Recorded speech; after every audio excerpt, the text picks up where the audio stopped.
welcome officially, that was the unofficial beginning, to our webinar this evening. And we are going to be talking about how to profit from a flip in any market condition. And so that is whether the market is going up, down, or sideways, we can deploy this strategy to ensure a successful project. And of course, we need to make sure we share this important information with you. You've probably seen it before if you've been on our webinars or the classes. It is the stuff that our lawyers want us to share. And so there it is there for you to have a little bit of a look at. Nothing you haven't seen before, but just to ensure that we are all on the same page about what we're presenting. We're sharing our experiences and our knowledge from what we've put together with our businesses as we've built them over the years. And so again, our disclaimer here, we are not financial planners, accountants, tax advisors, or lawyers.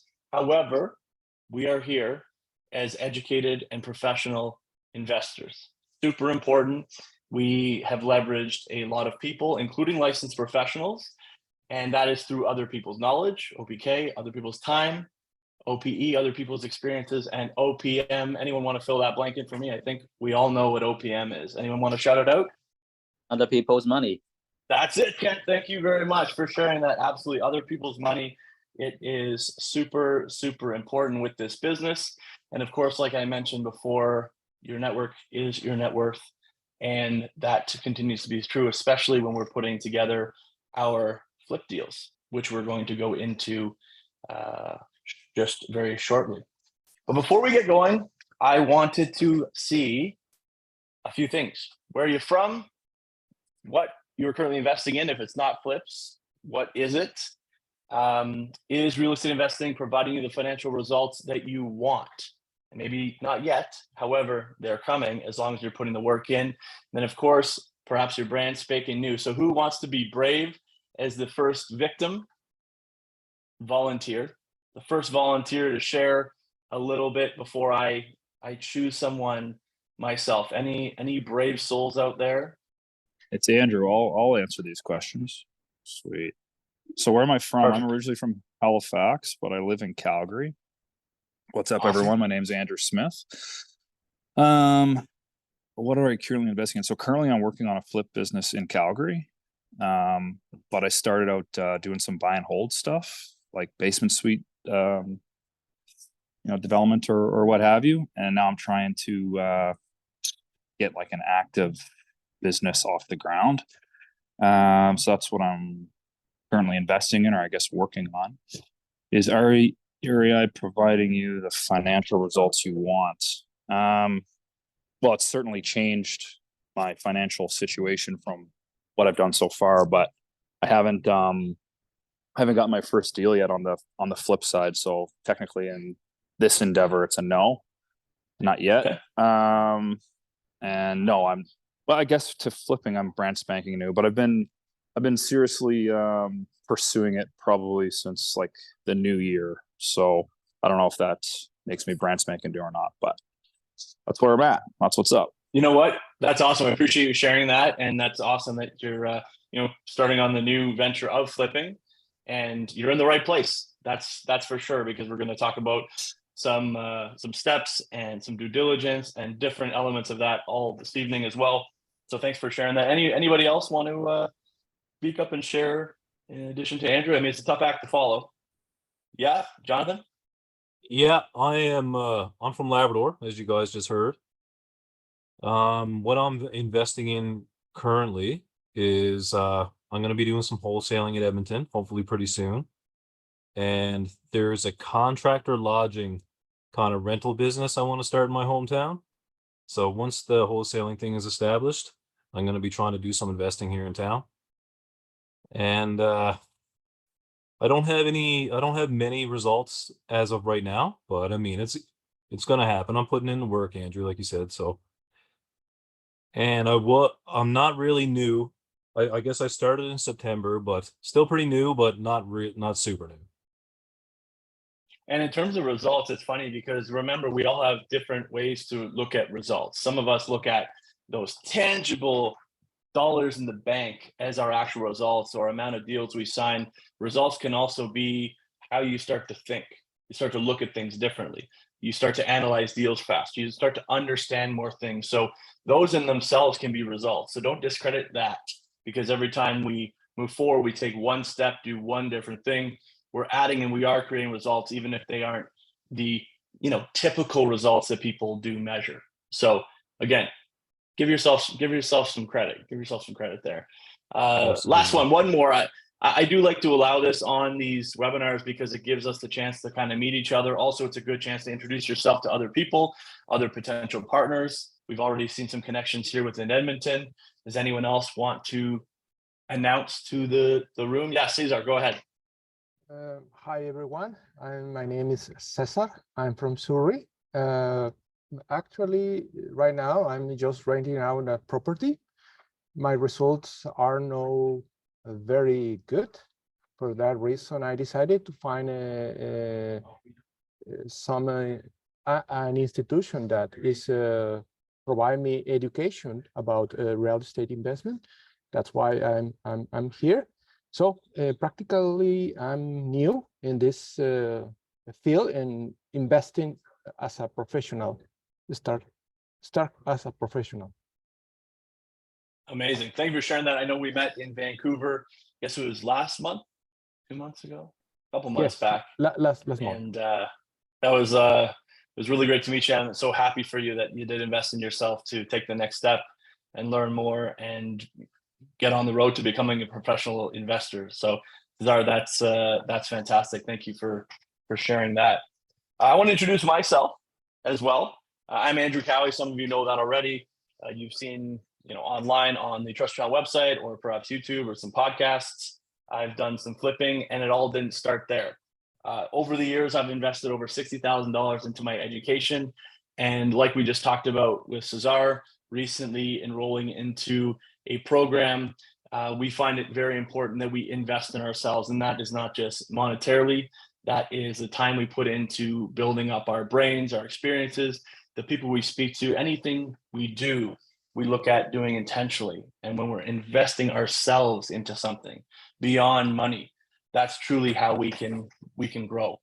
And of course, with education, there is a financial commitment component, and we're true believers. I just recently signed up for a new high performance coaching as well that I've been doing. So it doesn't stop after you hit a certain point. Once you have, some results, as we talked about, we want to keep building on results, keep getting better, keep learning more, and that never stops as we continue to get educated. A little bit about my story. After I did invest in myself into my financial education, it was 9 months until I left my 9-to-5 job. Now, not everybody follows that same path.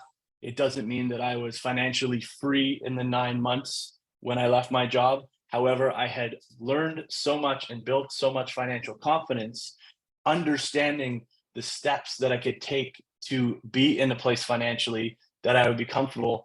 That's when I decided to say, you know what, I'm going to leave my job behind me and focus on real estate full time. And that's what I've done. And by the way, not everyone has that dream of leaving their job, right? In some cases, it's simply wanting another stream of income so that they can do more things. It doesn't have to be firing your boss. Some people I speak to, they love their bosses. They love their jobs. And that is awesome. And so for those of us who don't, we have options. And for those of us who do love our jobs out there, I wasn't one of them, that allows us just more streams of income, and doing so, leveraging real estate as that vehicle. And currently I am investing in Ontario, in New Brunswick, as well as Alberta, because the different markets work with different strategies. And now tonight, we'll talk about how flipping we can do in any market, regardless of the market condition. And right now, I'm doing most of my flips in Toronto, being the center of the universe, as we like to joke about it in Trust Your Talent. And I know we've got people from across the country here, so perhaps you indulge in that poke of fun at Toronto and somewhat of the big city arrogance that we might have sometimes.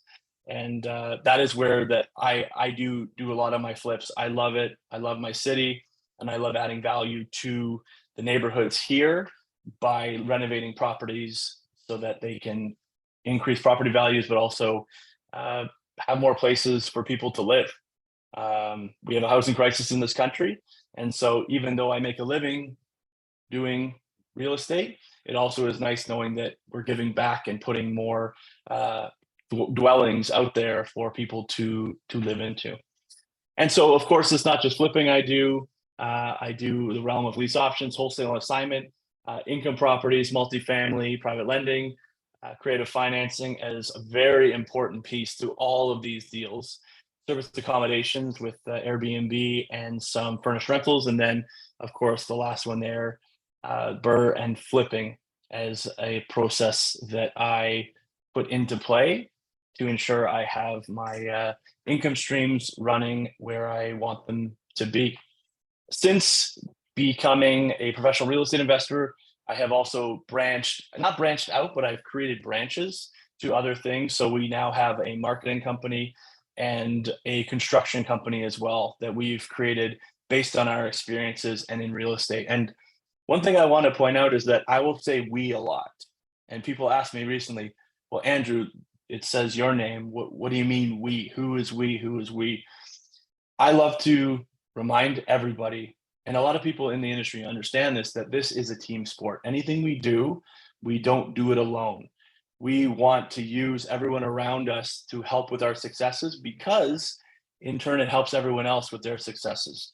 And so I truly mean the we, because every place with regards to marketing, I'm not a tech guy. As you saw earlier when I was sharing my email inbox on the screen, we need to work with other people who have good talents and create things like a marketing company and a construction company as well. I'm not actually good with a hammer or a drill or a wrench or any of those type of things. However, I am good bringing people together. I'm good at that, and I've realized that. And so that's how we're able to create a construction company all together. And that is where the we comes from when it comes to me saying that all the time. I was born and raised in Toronto. I mentioned that before. I had a pretty good life growing up. I had a middle-class family. Both parents worked. I went to school, got to get an education, going to university, formerly known as Ryerson University, actually in Toronto. And I got my job. I was working in the corporate world, working at a travel company. And in fact, this was when COVID started. I was working at a travel company. And so some of you are aware of this story. At that point, something changed. And that's when I realized I needed to change up my life. I wanted more. And it took time for me to understand that I wanted more. It wasn't just a light bulb moment. It was in a position where I lost control of what I was doing in terms of my time. You know, one time I had to miss a friend's wedding that was a destination wedding because I wasn't allowed to go away based on my employer's feedback. It was a destination wedding out in Jamaica, and it was our high season for the travel season, so I had to stay at home. And so I started to really evaluate things at that point. And then when the pandemic happened, it really started to click. And I started to think of, okay, why am I here? What am I doing? Why am I living? What is my purpose? And so when I started talking to people and getting educated, this was something that was very powerful to me. I created a vision board, and this is an actual picture of the vision board that actually lives at my desk. And so every day I look at this, I'm looking at it right now over to my left here, because I get to reference this. And I created this actually before I did my first flip. And that's why I think it's a really cool thing to share, because this is something that I've lived by. Some of my goals that I've had over the years, some of my inspirations, you know, you'll see the different people on there, The Rock, Elon Musk, Tom Brady. Everyone has their own relevance to me and what I want to be, because this goes beyond real estate. It's who you want to become as a person. And so for me, looking at this every day, looking at the books that I have on there that I have read, and the people that I looked up to, and the goals that I've created, you know, even like there's one with a kid in a wheelchair shooting a basketball. For me, wanted to help those that aren't physically gifted into sports, doing that. And that was my why 3 years ago. All of these things, spending more time with my family, being able to travel, becoming a person that was important in the sense that I could be proud of, that I could share with my future kids. And so I told you that was 3 years ago. Well, this guy was more recent than that. He is 15 months. This is my pride and joy. His name is Carter. This is from last week when I finally convinced his grandfather, my father, that it was good for him to retire. He didn't need to worry about creating a paycheck anymore. He could hang him up and walk away from his job. And so this is Carter's first time at the keg, and that's also his first sirloin steak. And I didn't even realize they had steak on the kids menu, and figured, hey, he'll like this. No, he had one bite. And that wasn't the point, though. The point was that we got to go celebrate my father retiring, and Carter has become my why. And so your why will change even if you do create a vision board. If you have one, over time, you're going to add to that. You may subtract from it as well. And so I have many pictures of Carter around me as well to continue to remind me what I do on a daily basis. And it's really important to really stay attached to that, understand why you're doing something, because we've said this before, that not every day are sunshine and rainbows. It's just not going to happen. It's business, it's real estate, things change, you need to pivot. There's going to be blood, sweat, and tears involved at some point. Maybe not, depending on who you are. I know for me, there have been. And we need to really cling to that why. And so I'm very fortunate and grateful to have him, along with Alana, my wife, as part of my why, added to everything that I showed you on that vision board. Another part of my why has become trust your talent, because when I got educated starting 3 years ago, January 2021, I had no idea what was going to transpire in my life. And when I became a strategy coach with the team, it was for many reasons, because there's this Richard Branson quote: if you aren't making a difference in other people's lives, you shouldn't be in business. It's that simple. So again, this has transcended real estate. It's now, I want to make a difference in other people's lives.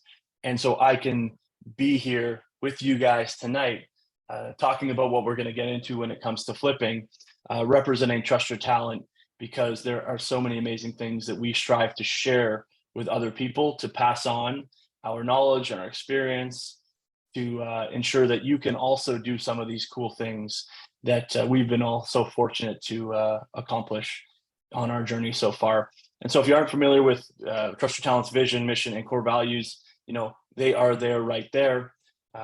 Big core value for me is the last one on that list, is actually impact. That's one I've chosen that I want to make the most of. And that's not necessarily just on these webinars. It's on everyone I meet on a daily basis. It's my son, it's my wife, it's my friends, all my partners I work with on projects, the contractors, the vendors. I want to make an impact on people. It's so easy to just go through life and just exist. Today I went and picked up a prescription, and I walked by this woman's porch near the pharmacy, and she said, "Oh, isn't it a beautiful day?" And I think my past self would have just said, "Oh yeah, good day," and just kept walking.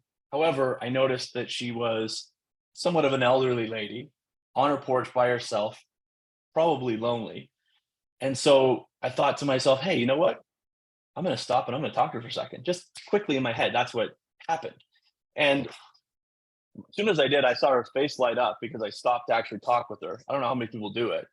And I also think that making this type of impact on a daily basis can help so many people. It also selfishly made me feel pretty good, because we had a nice little exchange. It was about the weather, it was about the birds chirping, whatever.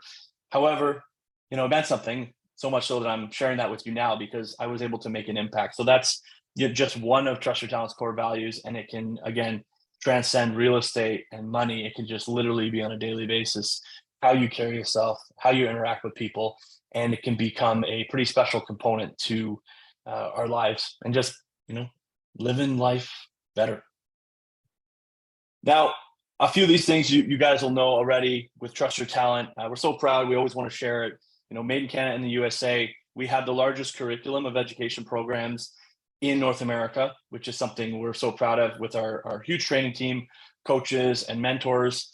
It's all custom as well. So once you get going on your journey, you're going to be working with the coaches and mentors to ensure that you're on a path that makes sense for you. to get you to where you want to be. You know, we're goal driven, which I'll speak about in a minute as well. You know, all the coaches here, trainers, mentors, we walk the walk. We talk the talk too, and we walk the walk. And I'm going to share a showcase of a flip deal that I did so that we can kind of go through the steps that I've laid out for this evening, as well as a deal that I literally used those exact same steps on, which you'll see in a short bit. And again, about Trust Your Talent, you know, full immersion, it's all things. It's these webinars, it's the online modules, the live classes, the in-person events, TYT Connect events as well. I mean, all of it is there. And then the one-on-one support you get from Trust Your Talent ourselves, and then the relationships that you'll develop with the other students within the program. And the last thing here is that we are education only. We want to create or help you create sustainable income. You know, we are here to help you build up, not to find or take your deals or anything like that. It is about you. We want to show you how to fish, teach you how to fish, and so that you can catch your own fish out there and work with all the other students in doing so at the same time. So I mentioned this before about, and what is your why? I mentioned I have my vision board, I have my son, and this is where the process for every investor starts. And it does relate to flipping. We will get there. It's just so important to have your why crystal clear. And if you're kind of newer to it and you think you have your why, dig a little deeper or schedule a call with a strategy coach. We can kind of unpack that a little more with you, because the why is where everything starts. You know, there is a meme that I've seen a couple of times. You might have seen this as well. It's a picture of like a Bugatti with a fancy car, and it says like the real flex in life of financial freedom is not about a car. It's about spending time with your family doing what you want to do. And then there's a picture of a family all together, and that is truly it. And maybe your why is you want a Bugatti, and that's nothing wrong with that. Whatever it is, deep enough to push you to be better, to help you reach your goals. And it all starts with that why, because that's part of the process. It's not just a fluffy thing to put out in the universe. It is part of a process of what an educated investor does. Anyone can make money. Why are we doing it? And the why is what's going to make it sustainable for all of us. So after you have your why, then you got to come up with your goal. The goal is super important, because if we don't know where we want to get to, we're not going to know how to get there. So we have to put that out there, put it in the universe, write it down, talk about it, share it, create our goal. And when it comes to this, and specifically pertaining to flipping, it can easily be a monetary goal. You know, if you decide that, okay, my goal is I want to create $100,000 this year, what am I going to do? Well, several strategies can work for this, right? If you're interested in flipping and you want to make that lump sum of money as a part of your process, and that's the goal you set, then that's great, because that's why we're here tonight. Because once we have our goal, we can go into our next phase, which is, and you've seen it before, SMP. Who wants to unmute themselves and just share what the S means in this here? Strategy. Exactly. So strategy is the number one, or I call it the number three. After a why and then a goal, it is the strategy. You set your goal, you come up with your strategy. In this case, we're talking about flipping. We want to do flipping because it's going to serve our goal of creating a lump sum of money. And that lump sum of money is going to help service our why. We're going to be able to spend more time with our family because we've created this earned income through real estate, in addition to what other else we got going on, whether it's a job or passive income or portfolio income as other buckets of income. So strategy here is flipping, right? And then we have to think, okay, what market do we want to go into to flip? Now, does anyone want to share where they are planning on flipping specifically? I think Andrew mentioned Calgary. Does anyone else have another place in mind? There's not really a right or wrong answer. So Edmonton. Edmonton, yeah. I mean, Edmonton's a good example. What I would say for flipping, when it comes to the market, yes, you can do it anywhere, any market condition. However, there are going to be some that I gravitate to more so, and that is going to be major city centers. Doing flips in smaller rural areas, regardless of where the market is, I find can generate a little more risk, not just from a selling standpoint afterwards. It's also about your infrastructure that you can build. So whether there's crews there, contractors, another one is lenders. Some lenders only want to work with investors in larger markets, like the Torontos, Edmontons, Vancouvers, however you want to look at it. That's all lender specific. So that's one thing to keep in mind here. We look at our strategy first, and then our market, and then lastly is our property. We see it all the time. People go backwards. They find a property because it's close to them, and they say, okay, well, we're just going to rent it out. And they go through these quick processes. They don't really know what they're doing. They don't analyze deals. They don't speak to a mentor or a colleague who knows what they're doing, because they just think real estate is easy and it's always going to go up in value. Well, those are the same people right now that we're seeing that are in a tough spot when they bought 2 years ago when the market was hot. They started with property, and now they don't have they're not in the right market, and they don't have a proper strategy to put together, or at least the exit strategies to that property. And so SMP, super important. You know, at first I kept hearing all the time, SMP. Okay. I get it. Well, then you see people not following it, and you see what happens to where they end up with those deals. And then it really hits home. So again, SMP, always keep it in front of your mind, because it's huge and it will help you big time with this journey. And we talked about the goal focused approach. And so we know that educated investors process starts with a why, has a goal, and then we get into our SMP. And so when it comes to flipping, our flipping is going to be in that earned income category. It's considered an active income because it's an ongoing deals that go into this earned income bucket. You then also have the passive income, and that can be generated through something like income properties, and then the portfolio income of appreciation over time with the assets that you're holding.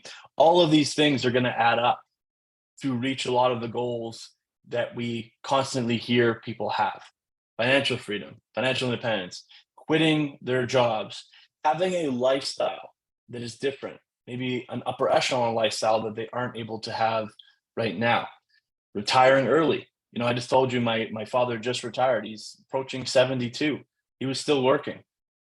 Some of that's being stubborn, and some of that's just having that old wired mind of thinking you need to keep working and not being open to new ways. If you're on this call here now, you know there's a way that's different than what you would have been taught in school, and different than what 99% of the population believes. And so all these things are absolutely possible as long as you have that goal set. If you set that goal that you want to be financially free, you work backwards and you can make it be. People talk about legacy.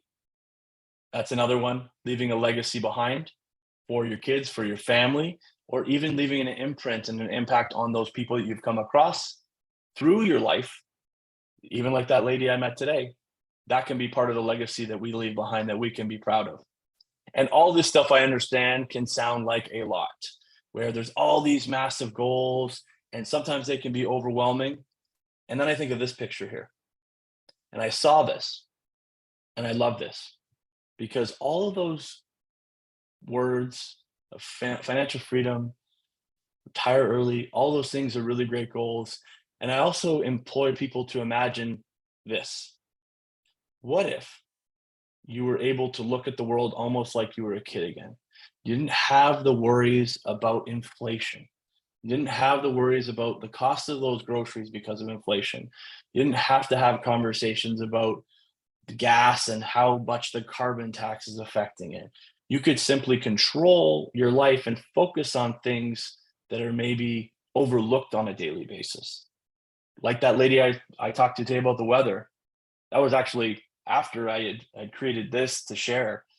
I saw this photo. I'm like, wow, you see the different colors. They're vibrant. You see the sun. There's greenery. There's rocks. There's nature. There's everything in this photo. And sometimes I believe that our minds, or at least my mind in the past, got so clouded with all these worries and all these things going on about life that I just wanted this moment here to just exist.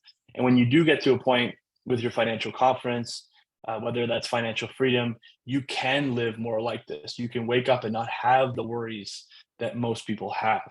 And for me, I've been able to do that with a variety of strategies, and flipping has been one of those that have been prominent to help me get to more of this state more often, where I can simply wake up and breathe the air, see nature, and enjoy life without having the constant stress and the constant worry. And so at this point, I love this this quote here: whether you think you can or you think you can't, you're right. That's a Henry Ford quote, Ford Motors. I do drive an Explorer, and that has nothing to do with this here. And I just think that when we really do open our minds and imagine that anything is possible, it does become possible. If you sit there thinking like, you know, flipping is too hard, or, you know, it's going to be way more difficult than five steps, and, you know, it's an anomaly doing it in the market. All those negative thoughts that kind of creep in, push those out. If you think you can, you're right. If you think you can't, you're right.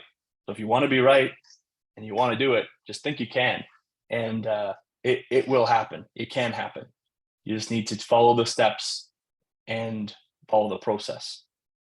And so let's get into it. How to profit from a flip in any market condition. I think the market condition too is always important, and sometimes we get caught up worrying so much about it that we get in our own way. We kind of have the analysis paralysis. And so I've devised this very simple deal formula. Okay. Are you guys ready? Okay. 5 steps. First one, find it. First one, you got to find it. Then you got to fund it. Then you got to fix it. Then you flip it. That's the whole premise of the result here. Somebody unmute themselves to tell me what number 5 is. And I know some of you have heard me talk about these 5 before, so it's not necessarily a test, but I know, Saluter was there for one of these presentations in Edmonton, I think in Vancouver. Cesar saw it. Does anyone remember what number 5 was? It does rhyme with it. It's in the title. Repeat. No, you're thinking the Burr process. Oh, sorry. But this for flipping 5 steps. The one would be profit. Oh. It's a crucial step to the business. Otherwise, if you're not making a profit, you don't really have that much of a business. Anyways, thanks for joining us, guys. That's the 5 steps for tonight. So I'm kidding. Relax. I know I'm hilarious. After those 5 steps, we are going to have time for some questions and answers. I know, Jonathan, it's comedy isn't my number one thing. That's why I'm much better at real estate than telling jokes. And so number 6 will be question and answers. I expect you to have some, whether it's about the steps or whether it's about some other specifics.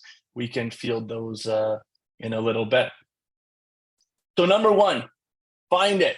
Very important part to this process. And I'm going to ask for a little more involvement with these, because I do want to hear from you different ways you think right now of finding a property. So you can put it in the chat or share something that you would do if you needed to find a property or wanted to find a property for a flip. Who can share something there? Where would you Andrew, go? I can share something if you want. Perfect. Do you want just like one of the ways that I'm yeah, looking at, just or shoot what? me one of them to get us started. Yeah. Door knocking. Yeah. Okay. Absolutely. Door knocking. So explain that a little more, Andrew, from your experiences of what you've done. What door knocking means to you. Actually, you know what? Sorry, can I change that? Because the questions that I want to ask you are actually around another way that I'm trying to find it. Okay. Go ahead. Change that. I mean, door knocking is a way to find deals for sure. Yeah. What's the other one you want to? Sorry, the one I'd actually talk about. Like I have a Carrot website, Okay. and I'm like trying to drive traffic to it through pay-per-click. So I guess it would just be like, I don't know, online or maybe PPC. I don't know which one you'd want to narrow it down to, but that's what I'm focused on. Okay, I like that. I like that a lot. And you're almost a couple steps ahead of me from a few things I'm going to talk about. But I really like that. So yeah, some online marketing kind of. Yeah, Who okay, else yeah. has another one there that they would want to share? I'm going to come back to that one, Andrew. Okay. Wholesaler. Yeah, through wholesalers. And so, Jonathan, just for anyone who might not know what a wholesaler is, can you just give a quick kind of sentence about, what a wholesaler does? Otherwise, I can do it. Yeah, so a wholesaler basically gets a property under market value, which creates a little bit more room for you guys to make some profit. And they're a good source for getting some properties too, especially with the MLS being a little bit difficult these days. So that's a good spot to try for sure. Absolutely. Yeah. And obviously you're starting your wholesale business, which is going to be great because you'll be finding deals for other people in Trust Your Talent or other investors, within Edmonton or within Canada or wherever they're going to be investing from. And can be definitely a great place to find deals.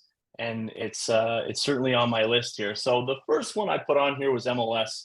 And you mentioned it there, the MLS multiple listing service is getting a little tough to find a good deal. When you look at something on the MLS, you're also looking where most people, the majority of people looking for a deal are looking, right? Especially with the media nowadays, everyone talking about housing prices. People go on to realtor.ca, which have all the listings, and they're all published on there. So everybody's eyeballs are seeing those. So really it becomes the most saturated spot.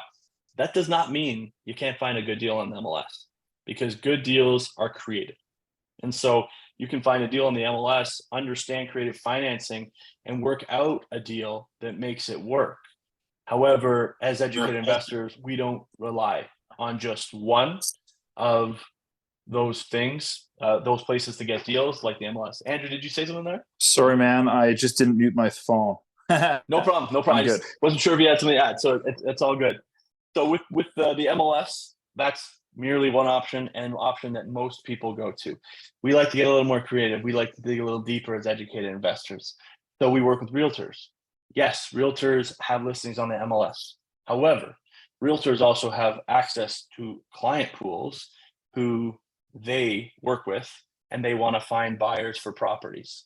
And so before they put it on MLS, maybe, just maybe, you create a relationship with one realtor, several realtors. And when they come across a property that suits your buy box, because they know that you're looking for a distressed property that you want to flip, they come to you first. This happened a couple times recently with a few deals that I'm working on where it was a realtor. Before they went to market, they called me and said, "Hey, I have this. You want to look at it?" Sure, let me come look at it. And that way you kind of get the inside track before it would go to the MLS. And you can work out a deal. And oftentimes, because there's less eyeballs on it, you can get a little more creative in your purchase strategy. For especially in Toronto here, there's a lot of times where offers are firm. Like firm, you write your offer, no conditions. Once you sign it, that's it. That's a legal contract. You're on the hook for it because it's so competitive. But when you can get into these conversations through realtors with things that are off market, and off market's a big thing that we like to focus on, you have more flexibility in creating these great deals with the properties for your projects. Wholesaler, Jonathan mentioned wholesalers, they're working all the time to find these deals as well. So obviously they're not doing it for free. They want to make a wholesale fee. Didn't mean to make that rhyme. However, that does work really well. And so guys like Jonathan, who are creating that type of business, they're going to be doing some of the marketing, door knocking, having people go out to Bird Dog, which are simply people that walk around and tell you about distressed properties. as a wholesaler, and then the wholesaler packages up these deals, and they maybe have a mailing list, maybe they know you directly. They can present you this deal and say, hey, I have this here. This is what I want for it. This is what it's going to be worth. These are the estimated renovation costs. They'll share comps with you as well. All the things so you can buy almost a prepackaged deal from them and take it on as your own project. So that again is merely another way to find a deal. For sale by owner. So if you're walking around your neighborhood, or even there's some websites with for sale by owner, you can find properties that way as well. And so it's always being on the lookout, no matter where you are, what you're doing as a real estate investor. You're talking real estate constantly because you want to share with other people what you're doing. And you're also looking for deals, constantly looking for money. So when you're out and about and you do see a for sale by owner sign, you know you can maybe give them a call to see if it's something you want to explore. And here's the bonus part. If other people you know that you like off-market deals, that you want to find owners that are selling properties, they might just start texting you. So I get texts from time to time where friends of mine say, hey, I just saw this for sale by owner sign. Send me a photo of it with the phone number, and I can reach out myself. So these are just my friends. They just think of me when they see these signs, and those are leads for me to simply give a quick call to. So that's another way to find properties for flip projects. And then of course, networking. What I just mentioned about friends is kind of like networking, because you're sharing with other people what you're doing, and so that other people can help you and that you can help other people. So the more you network, the more you talk, the more opportunities that can come your way. Recently, I had a friend of mine who his family friend was in a tough spot that needed to sell their house. And so they introduced me to them, and we started negotiation. And full disclosure, we didn't get a deal done. It just didn't make sense with a few of the different terms that we were discussing. However, it was that opportunity simply through networking that allowed that to happen. And so don't discount telling people what you do. You never know when it can really come back and provide you an opportunity. Bandit signs, for those of you who don't know bandit signs, you might have seen them before. It says stuff like "we buy houses," "houses for cash," "fast closing on houses." You'll see those around, and those are often put up by wholesalers where they want to get deals to them. However, this is going to be something that you do as a self-marketing piece to drive traffic towards you for deals to come your way. So people are calling you when they want to sell their house directly. You can go to them, and that way that can be another way that you put out in the universe to find deals. And then advertising. Andrew mentioned this before, and I'm going to dive into this one in a moment with regards to advertising. A lot of wholesalers will do this, and you can also advertise yourself if you're looking for a fixer-upper. You never know who's going to see your sign, whether it's a sign on a pole, online marketing, where if you're putting the ad out there, you're putting out opportunities for people to find you. And you're saying, I'm looking for houses, I'm looking for fixer-uppers. Those ways to advertise can also be a way to find deals. And then this is my favorite one I put on here, the ... because there is no limit to where and how you can find deals. These are just some. As you continue to learn more about real estate fundamentals, creative financing, you're going to continue to notice that opportunities are abundant. There are things everywhere that are happening. And kind of like that Henry Ford quote, if you think you can, you think you can't, you're right. If you continue to think that there are deals out there that can come your way, they will come your way. The red car theory. Any hands in the air to know what the red car theory is? Well, I'll change it to the Ford Explorer theory because it's closer to what actually happened with me. When I was looking for a new vehicle, I knew I wanted an Explorer just for the size and the look of it. And when I started on my kind of Ford Explorer search, every time I left the house and every time I was driving around, all I noticed were Ford Explorers. And it was to a point where it was almost ridiculous. Everywhere I looked, like, oh, there's an Explorer, there's an Explorer. Oh, I haven't seen that blue before. And so when you're looking out there for things and you want to find something, you will find it. And maybe it comes in one of these ways on the screen, or maybe it's a completely different way that you find your deal. So I want to share this because this is the deal that we found and purchased as a part of the case study that I'm going to share with you guys tonight.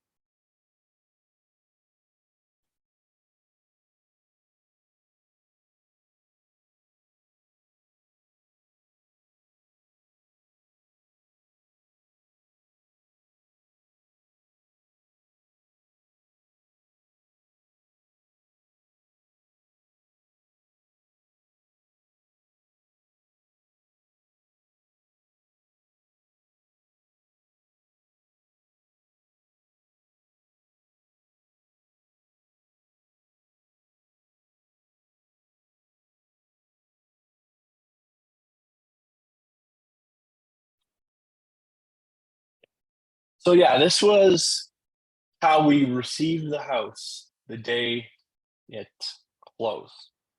And I'll share more about that, but what I do want to share is how we found it, because that was the whole portion of this. Step number one, find it. Well, how did we find this guy here? Well, we actually did set up a marketing campaign. And so we thought outside the box. We looked at all those other options, MLS, working with realtors. We're doing all that stuff simultaneously. However, this one we decided we would start up a marketing campaign, which is how the marketing company actually got off the ground.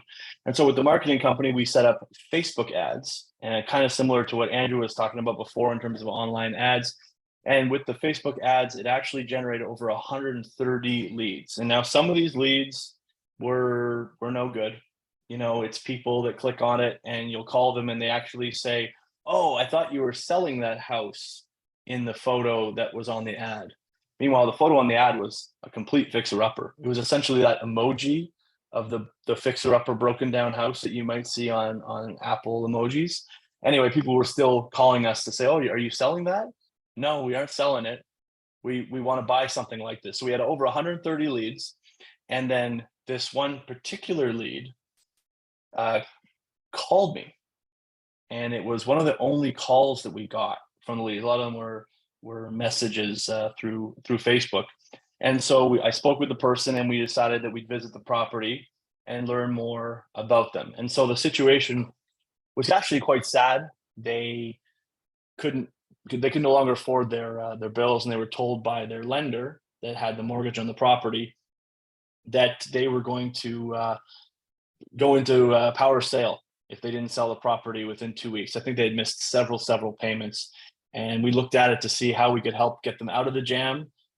Them selling us the property was really the only way I could figure out how to get them out of the jam. So we looked at our numbers, reran our numbers, and I'll talk about it in a little bit in terms of working backwards to come up with the offer.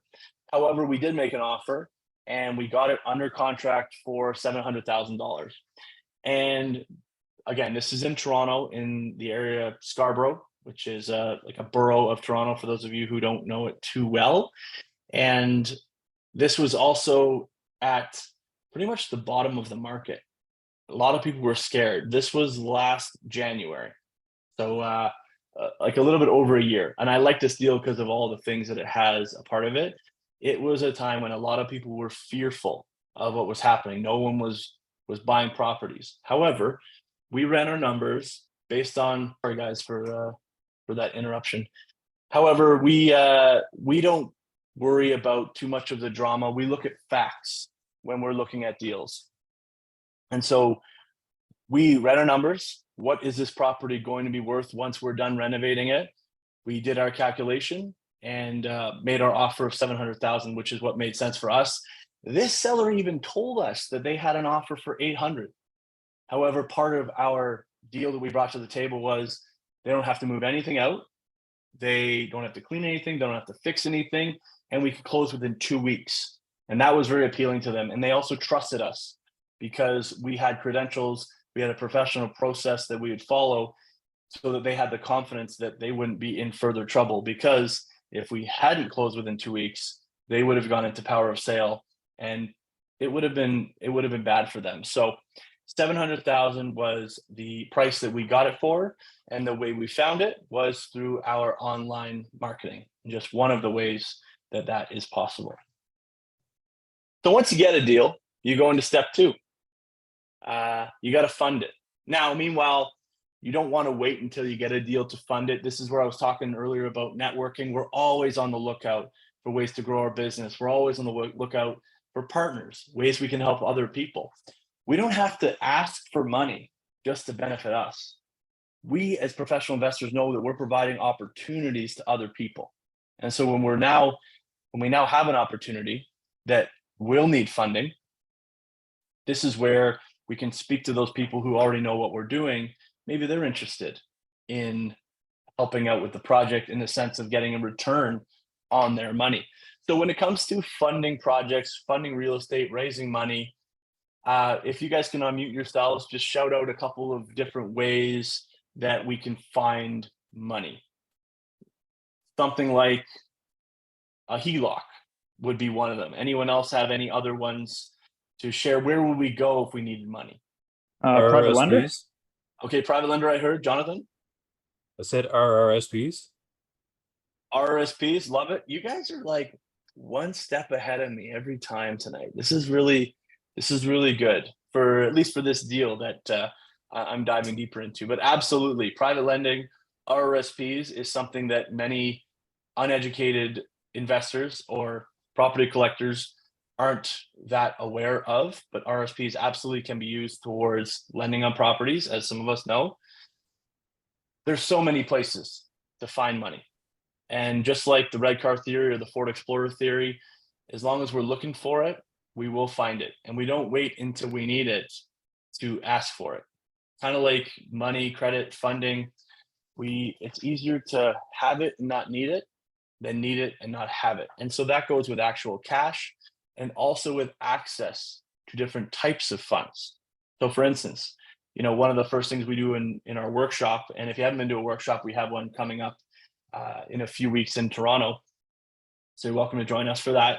One of the things we do talk about is raising money through credit cards, because that can definitely be a way to have money available to you before you actually need the money.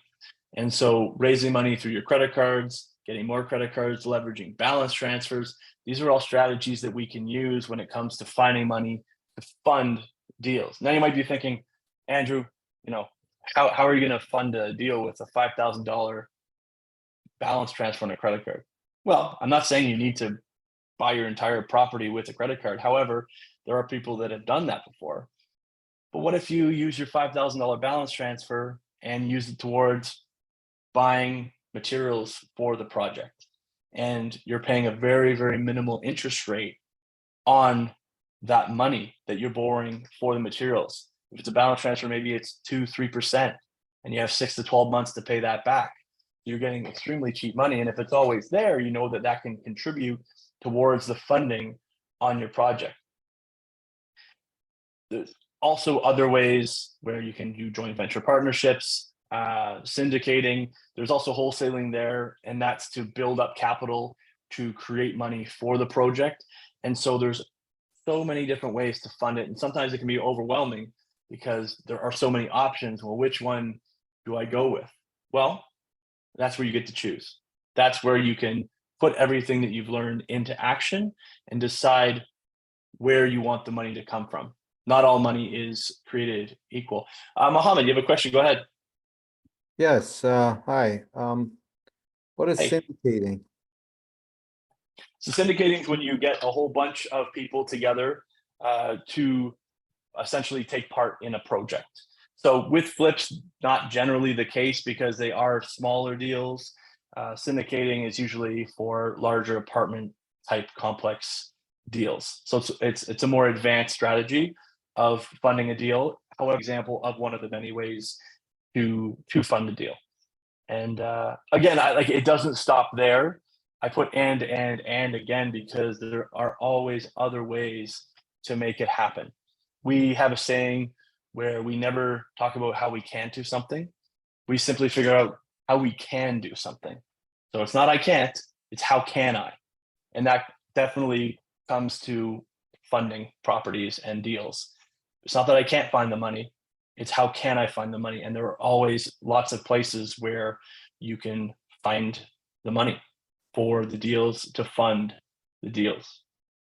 And so with the deal that I mentioned before, there's the video of, that's how they left it when we got it, and we still had to fund the deal. So how do we fund it?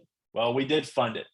We looked first at our direct access to capital. Who in our network or ourselves has capital to invest? And being part of a community like Trust Your Talent,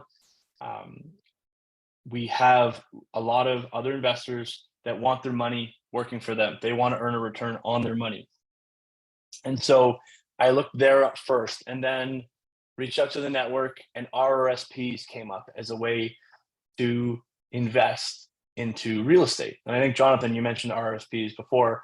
So you beat me to the punch. This is where everyone was going to be like, "Whoa, RRSPs." But yes, if you have self-directed RRSPs, you can put those and lend those out using property and registering those on title to fund the deal. So I found a colleague of mine, another investor who had RRSPs they were willing to lend, and we wanted to work together on a deal. So we borrowed those RRSPs, and it was a private mortgage that was registered onto the property. And so how this worked was we got a 65% loan to value of the RSPs. So the purchase price of 700 meant that we borrowed around 460. It was a while ago now. So we had to come up with 200 something thousand in order to get the deal going. So we had the private mortgage portion of it. We still had to find the other portion. And the other portion of funding simply came from a home equity line of credit. So I have an amazing bank of love, and I'm gifted for that, or I'm grateful for that rather, where my family has a home equity line of credit on their property. So I was able to explain the deal to them, and them knowing that I invested in my education helped greatly, because I knew I wasn't just figuring it out as I go. I was invested in this and learning properly how to do it with the assistance of my mentor and my colleagues within Trust Your Talent. And so the rest of the funding, aside from the private mortgage, came from the home equity line of credit, where we were borrowing that money at about 7.7%. So all in, with closing costs, when we funded the deal, that came to $46,000. Now, some of you in other markets, you might be thinking to yourself, wait a minute, Andrew, you funded the deal, $46,000 in closing costs. That is a lot. Well, we have to take into account a bunch of things. We got to take into account legal fees. We got to take into account any lending fees that are a part of this process. And then depending on where you are, a land transfer tax needs to come into play.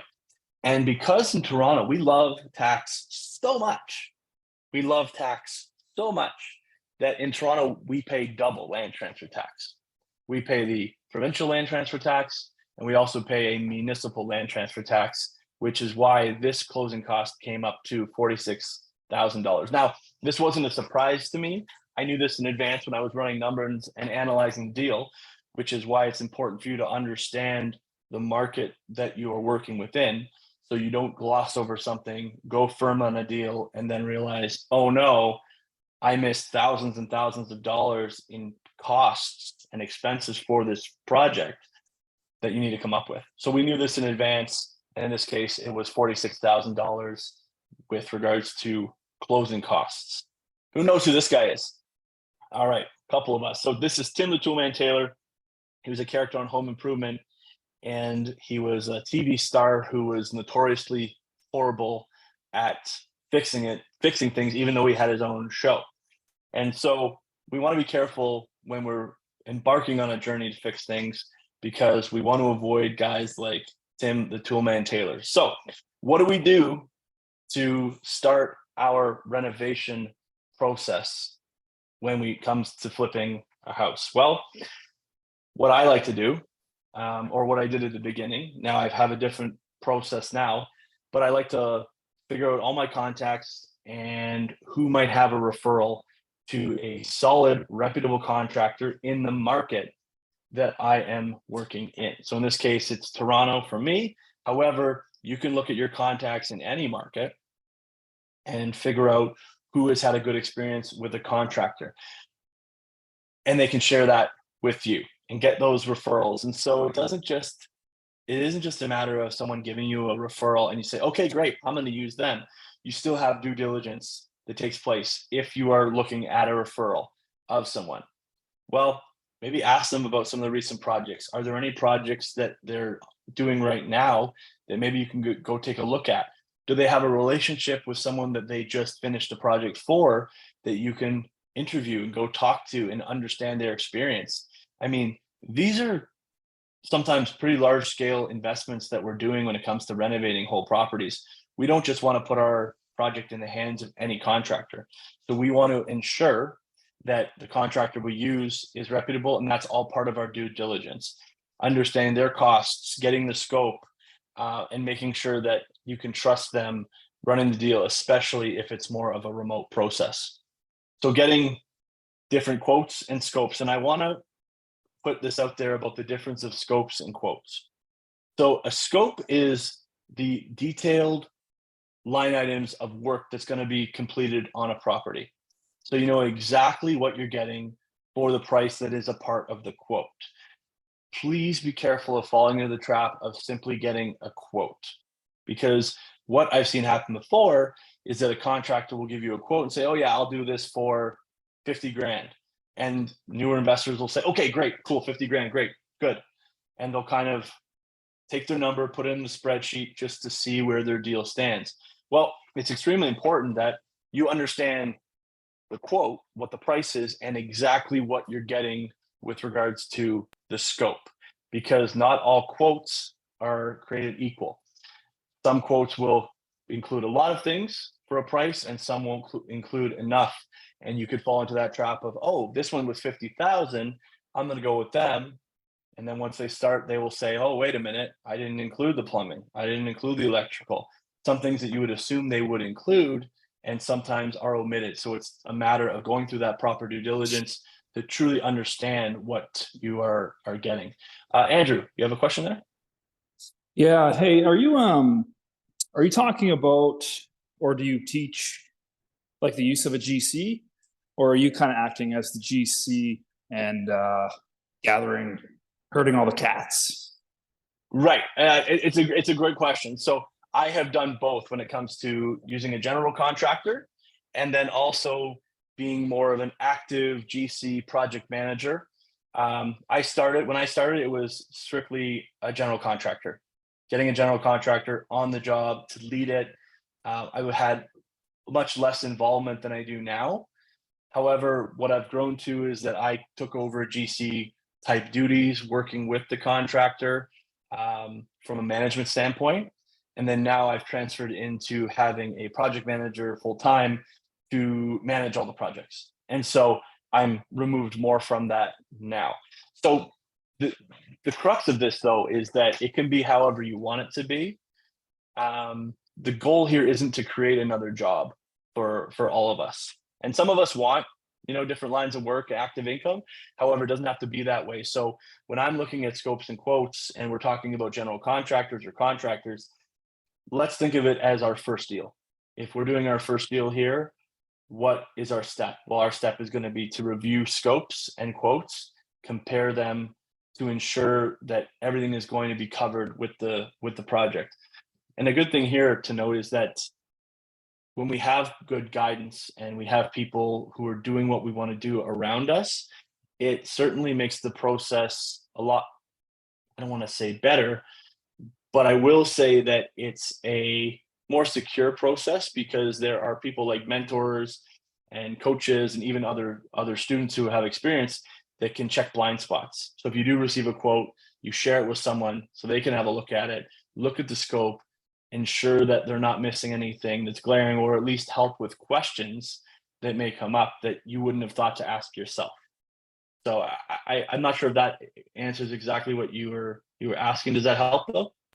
No, it does, but I think you're right. So like in the context of like, let's just say me doing my first deal, I mean, maybe it would depend on the deal and the numbers, but like, I don't know, typically, do you typically coach guys or gals to go with a GC on their first deal? Yeah, I mean, the idea with this is to create income that is not necessarily where you have to be in a project every day. So definitely using a general contractor. It's also a way where we can do work remotely as well. I happen to be a little more active with my flips within Toronto because I live here and it's fun for me at this point. However, if you are doing projects remotely, in fact, one of our students, Justin, he recently completed a flip project. He lives in Oshawa in Ontario, and he completed a flip in Edmonton. And he shared it on one of our internal mastermind calls a few weeks ago, where he used the GC, he had a designer, it was completely remote, so he wasn't involved every day. However, he did have a mentor he was working with to help him ensure he didn't miss any crucial pieces to the puzzle. So yeah, definitely using a GC is where we want to at least start, for sure. Okay. No, that perfectly we want to answers my leverage question. Thank you. Cool, awesome. Yeah, we want to leverage professionals, right? Like we're here to bring pieces of the puzzle together to run successful projects, and so we want to find contractors that we can trust, that have experience, and that can lead the project. They do their job, and we do ours, which is orchestrating the deal. So it was a great question.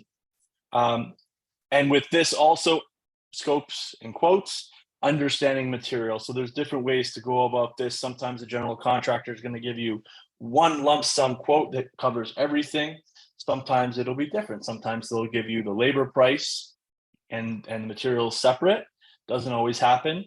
However, you want to understand what material is being used, because somebody's quote might have, maple cabinets and another might have melamine, and those are much different price points. So you want to ensure you're getting the proper materials that you're paying for when it comes to these projects. And the design aspect too. So sometimes people will bring on a designer. Sometimes the contractor will have more design experience. Sometimes the contractor will have a designer that works with them directly. And so these are components of the process to really understand. Some contractors don't like to work with designers. And this is where you want to really focus when you go to fix it on this crucial step. And when you're learning about flipping properties, that you find a contractor who is going to be a partner with you. You want to have the communication. You want to have the understanding of their process. You want to understand, in this case for design, how they go about that and what you can do to support them. Maybe you hire a designer to work with them. Maybe they have a designer, but the design is definitely an important part of a successful project. And not over renovating, which I'm going to discuss in just a moment as well. And then the landscaping component, when it comes to fixing a property, it's a super important piece. I mean, we always hear about kitchens, bathrooms as being main aspects of projects. Landscaping for amazing curb appeal goes a long way, and it's not as expensive as you would think. And when I say expensive, I mean it's not going to cost as much as you think. We're on an ROI mindset, return on investment mindset. If landscaping is going to cost $10,000 and we talk with our realtor and our professionals, and that's going to add $20,000 to the price tag, well, as long as it's not adding a whole bunch of time to our project, doesn't that ROI make sense? Spend the 10 to make an extra 20. That means you're netting another 10. That's where landscaping as a part of the fixing process is extremely important. So we fixed this one. This is a shot of the laundry room on literally the day we got the property, guys. I'm telling you, it was a tough situation. Further story to this is that when we showed up when we closed, we got the email from the lawyer saying we're all closed, you're good to go. We showed up at the property. The people were still there in this house. They weren't ready to go yet, even though they knew that 2 weeks ago we had signed the contract for this closing date. So anyways, they did leave a lot of things behind. We did give them time. We didn't say get out of here right away. We're real people. We're humans. We have hearts.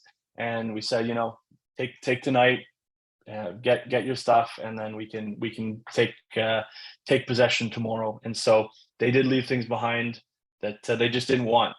anymore, like you saw in the video I shared earlier. So when it comes to fixing this one, we went through the similar process that I kind of talked about, generally speaking, on the previous slide. We went through contractor referral. Who could we use on this project that made sense? And we talked to different contractors. Different people had different prices, different scopes, honestly, different levels of confidence about the project when they saw the work that needed to be done. And that dictated who we decided to choose. Another thing that dictated how we were going to use the certain contractors, that in this case, we negotiated labor only. Now, you're not going to be able to do this every time, especially working remotely. If you're not in the market, you're going to want the GC, like Andrew brought up, to take care of the labor and all the materials. However, in this case, for the case study, we did negotiate labor only, and that meant we could control all the costs on the material side of things.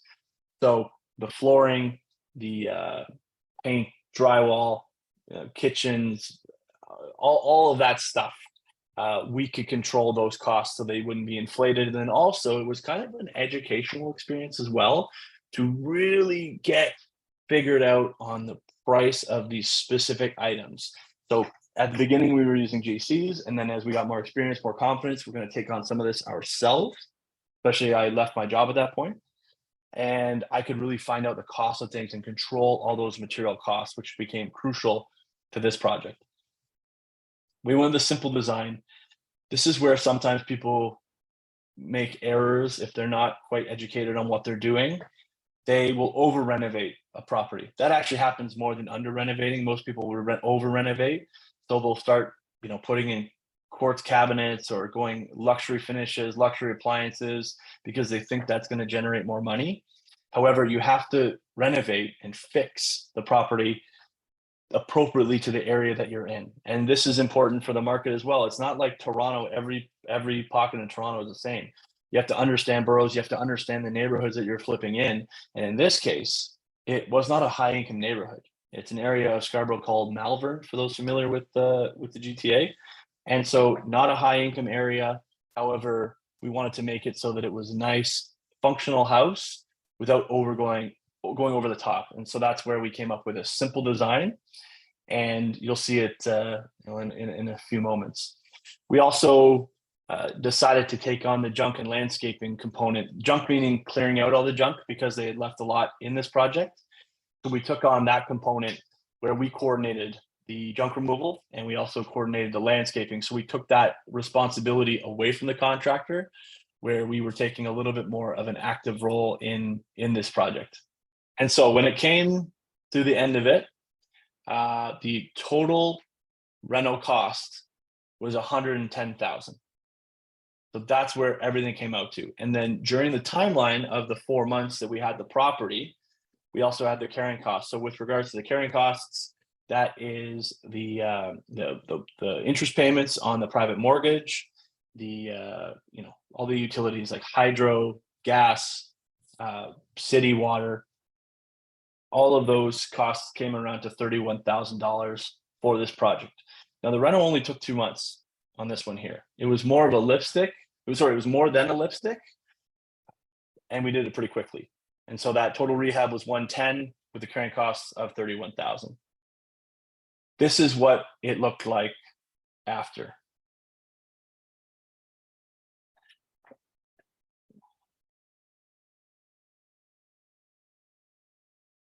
So that's just me talking about it being a freshly renovated property. And this is what we turned it into. So that's as soon as you walk in the front door into the kitchen area. We cut a hole in that wall to make an open concept from the living space into the kitchen. So it, open the room up a little bit more, airy, bright. Obviously the bedrooms now repainted, all new doors, trim, nothing over the top, pretty simple. It's amazing what some strategic renovations can do. And we also added a bit of a kitchen in the basement, like a kitchenette, just for extra income potential for the buyer. And like I mentioned for that neighborhood, because it's not a huge income neighborhood, it made a lot of sense to allow for a secondary suite, not legal, but an in-law suite, so that the buyer could supplement some of their mortgage payments by renting out the basement if they wanted to. And that's because when we bought this property, it had a separate entrance already. So we kind of knew in our heads that's an angle that we could take. And that's what we did. So in terms of the numbers, it's all great. Did the place look great? I saw a couple of comments. Looks nice, elegant, clean. That's great. And we still need someone to buy it, because without someone to actually sell it for us, we're going to miss out on step 5, which is the profit piece. And so this here, I couldn't get over this picture. It was actually from the New York Times, and it was about how to choose a realtor. And I laughed because, you know, I personally wouldn't work with any of these guys. However, maybe they're good at their job. But there's different ways you can sell a house. And so when it comes to options, presenting the options to you, you know, for sale by owner, FSBO, that's something I talked about, approaching for sale by owners when you're acquiring a property. If you really wanted to, you could sell a property yourself as the owner or as the corporation owning the property. You can sell the property. However, the more common way is to go with the realtor. And that is what we recommend when selling these properties, because there's a lot of steps that are crucial in this to ensure you get top value, not only for you, but also for your investors that are in on the deal. And like I talked about money, not all money is created equal. Not all contractors are created equal. Not all realtors are created equal. So you want to ensure that you have a realtor that knows the area really well.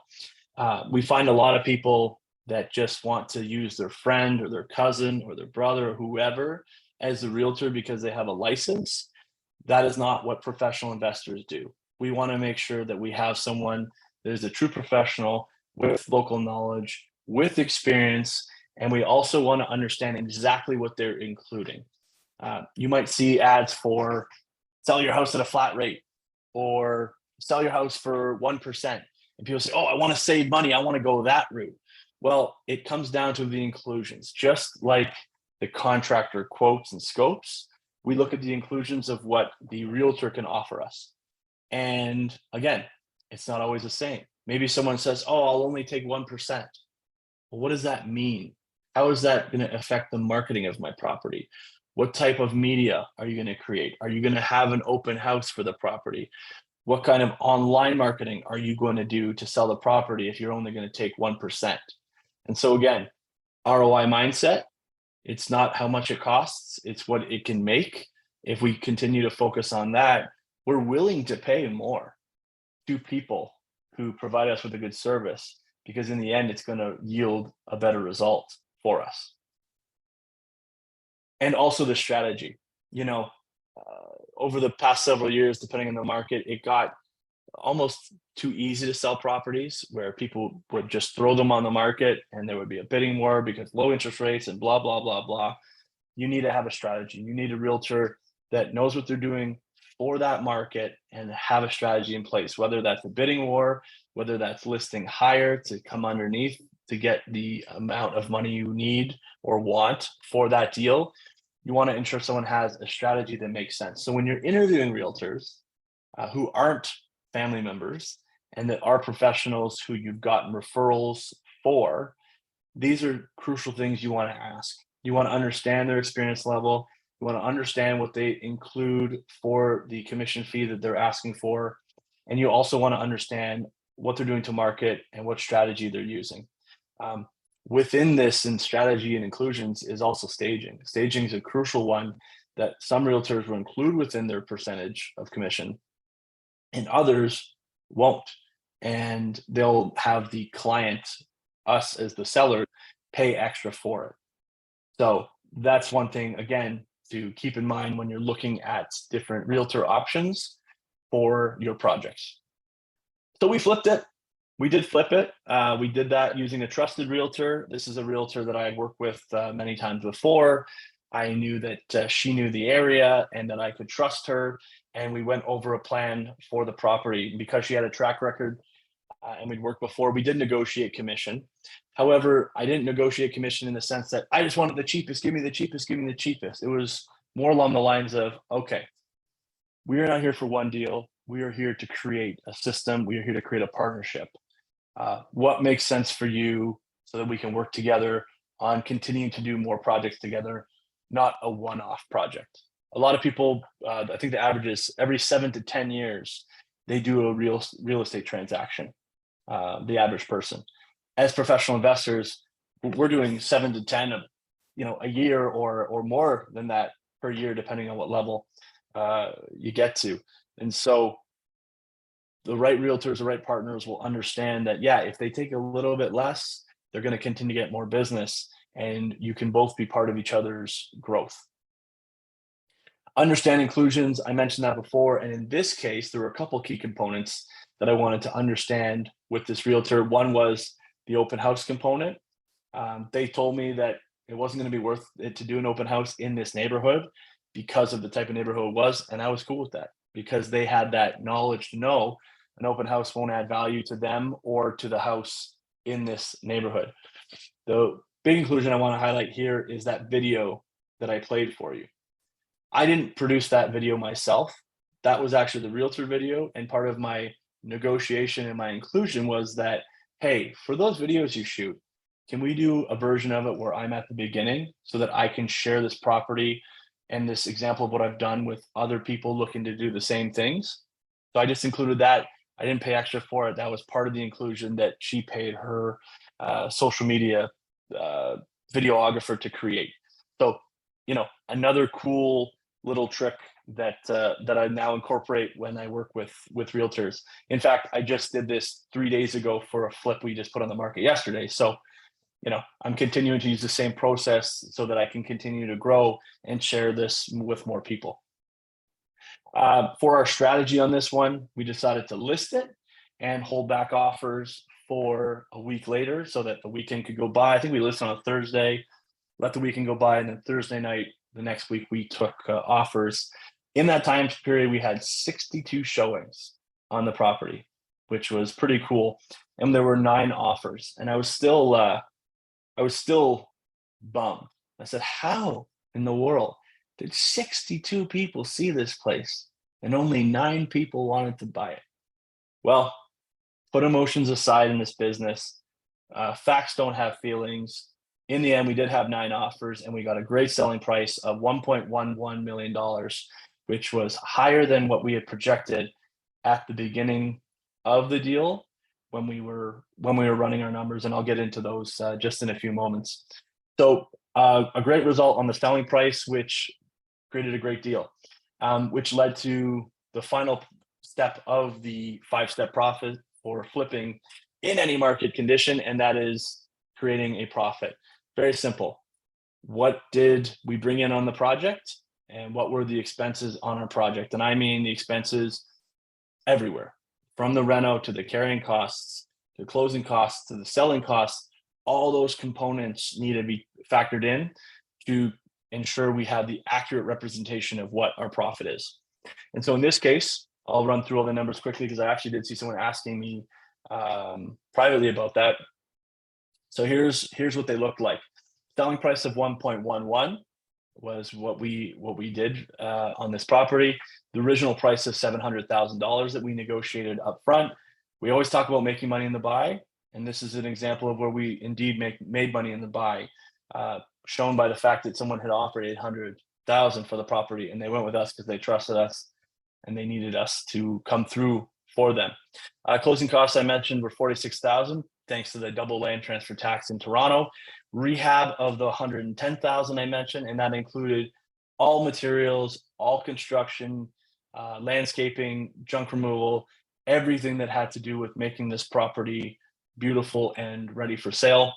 And then the carrying costs were $31,000, which included what I mentioned before about utilities and interest payments.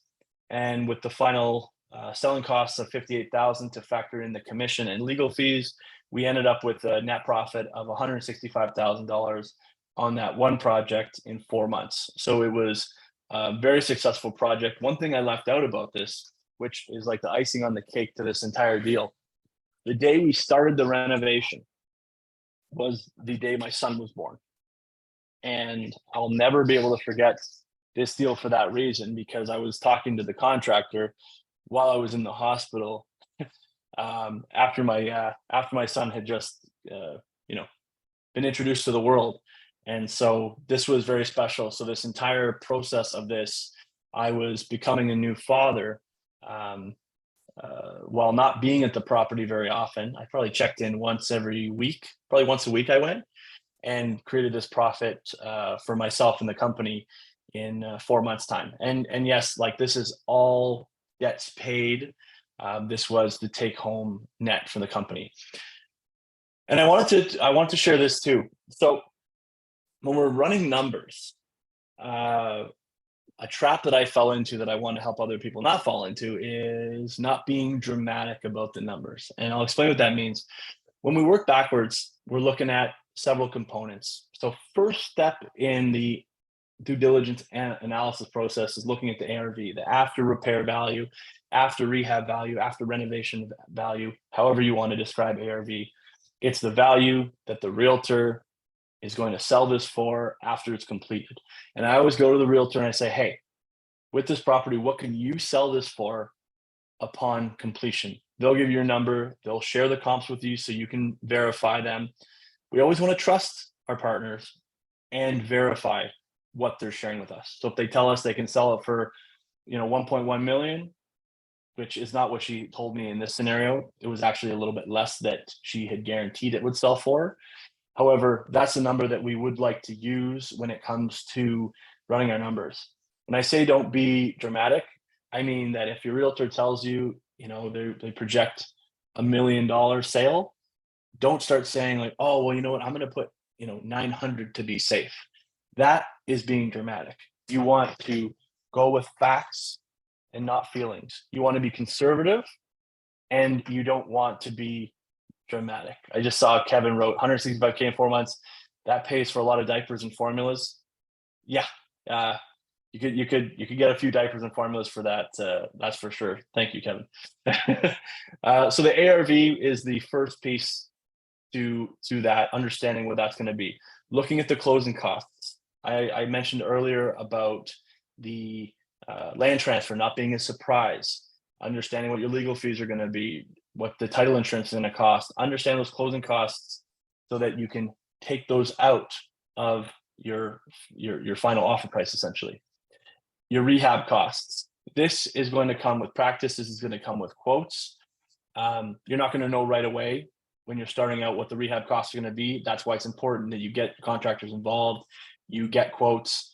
There's ways to do this as well. If you get a property under contract, you can put it into your deal, your offer, that says you want multiple visits or you want a window of time in your contract to have people through. And at that point, you can actually schedule different professionals to come through the house to give you quotes to see the property, so you can have the most accurate idea possible of what the rehab costs are going to be. And of course, adding in a contingency for those costs when the contractor gives you those, just in case there are surprises, and mitigating that as much as possible by understanding the scope with the quote. Carrying costs as well. So we take the ARV, we back out our closing costs, we back out our carrying costs, our rehab costs. We also look at our selling costs. What is the agent going to charge you to sell the house? What are the legal fees going to be on the exit? And then also you're going to factor in what profit you want to make on that deal. And this is where mentorship and community and coaching can be really important, because there is a sense of overwhelm, or there can be at the beginning, where there are so many KPIs, key performance indicators, that we're really trying to check every box. We want a high cash on cash. We want a high cash flow, a high profit margin. All these things can get in the way, where we kind of lose track of what we're doing and what our motive is. And that's why the profit desired is an important piece to have in the equation when you're running these deals, because that all determines what you can pay for the property. And so not being dramatic on any of these things. If the rehab costs, if the contractor says 100, you don't need to say, okay, well, I'm going to put 200 to be safe. Carrying costs, well, I calculated in my spreadsheet 50,000. but I'm going to add 70,000, and so on and so forth. Don't be dramatic. Use facts and be conservative at the same time. That's where there's a bit of the art that comes into play, and consulting with your professionals. So just with this example that I'm going to put together, this is one that we recently, this is one we're actually wrapping up right now. I wanted to share the numbers that I had at the beginning of the project that determined what I was going to do with the project. And we had an ARV of 1.5 million. There was a house right down the street that recently sold for 1.45. And based on our upgrades at the time when we signed the deal in January, we were thinking it would be worth about 1.5 million. Closing costs, we estimated about 36,000 based on the type of mortgage we were going to get, not using a private lender, and still factoring in the land transfer costs of Toronto. Rehab costs were 252,000 that we had estimated, and I'll get back to that in a second. Pretty large renovation. It was going to be a full gut job on a 100-year-old home in Toronto, so no small feat. And the carrying cost of around 90,000. We had factored in 8 months for the project, again allowing extra time, and the carrying costs were about 90,000 in our spreadsheet. Selling costs around 80,000 based on the conversation with the realtor on what they would take if it did sell for the 1.5. And then we baked in a desired profit of about $100,000 based on how much money was going into the deal, how much risk was involved, and that determined that I could pay $942. So did I offer $942? No, I didn't offer $942. What I actually did was I started by offering $900, and they came back at $975. And I said, okay, well, if I come up a little bit to $950, we could get this deal done. And we did. They accepted $950, and I wanted to show for reference what my fearful brain was doing when I was running these numbers. And so this is what my fearful brain did to me when I am explaining to not be dramatic. This is one of my things that was happening in my head. So I was saying, okay, ARV, even though the realtor said 1.5, I'm going to say 1.45 because of that recent sale down the street. Even though I knew it wasn't as renovated, it wasn't as nice, it didn't have the features that we were going to have after spending the big rehab budget that we were going to spend. Closing costs, I was also dramatic. I said, well, if something goes wrong and I need to get more money, I'm going to add more money in there. So I added another 14,000. Rehab costs, I said, okay, let's just bump it up to 300 for a big round number. That way I factor in that and I'll be conservative and safe there. I did the same thing with carrying costs, bumping them up. Selling costs, I put a little more, even though I had already negotiated the commission with the realtor. And then also for desired profit, I came up with this thing and said, okay, well, I'm gonna make 10%. I need to make 10% on it. So if I sell for 1.45, then I need to make 145 on this deal. Well, that presented a price that I could pay in my fearful head of 770. With this city in Toronto, with this property that we were looking at in the neighborhood we were looking at it, 770 was never going to happen. Would I have bought it for 770? Of course. However, if that's what I went in at, and that's what I stuck to with the seller through the realtor in this case, I wouldn't have gotten a deal. And so instead of being dramatic with those numbers that I overinflated and undercut when it comes to the ARV, I wouldn't have got the deal. Instead, I trusted my facts that I had. I trusted the professionals, and I went with the middle column that was more representative of what the deal could be. What does this mean? This net profit. Well, I like to kind of break it down a little bit because it's a big chunk of money for some of us. Maybe you're in this call and you don't think that's a good return in 4 months. I mean, I think it's a pretty good return in 4 months. So how does this matter? What does this equate to when it looks at when we really examine our goals? Well, the profit creates your income. So if you're looking to transition out of your JOB and add an income stream to your life, this is what a profit from a flip can be. So in this case, we did 165 in 4 months. That would create $495 a year on average if we did that every 4 months, which equals $41,000 a month. Pretty good. pretty good. However, is that going to happen every time? Maybe, maybe not. What if you just did one in the year? If you did that one flip and that was all you did for the 12 months, that's 165,000 a year. That works out to 13,000 a month. I mean, 165 as a salary, that's above average salary in this country. It might even be double the average salary in Canada. So 13,000 a month, I think could be a pretty good return. I'm also going to share something with you as well. This result here, the 37,000 I put in terms of a profit to income comparison, was my least successful flip thus far, where we made 37,000 in 8 months. Well, that still equates to 55,000 a year, which is 4,500 a month. You know, that's, I think, below the national average. However, if you're still working your job and you do a flip that doesn't go to plan, you make $37,000. I mean, that's pretty good when it comes to income that you're not actually generating by being at work every day. It's being generated by orchestrating a flip deal. And then I wanted to share my first deal, and I do this at our workshops as well. My first deal, I made 108,000 in 7 months, and that's the close to close of when we took possession of the property to when we sold it and we got the money in our bank account after the seller had closed on the deal.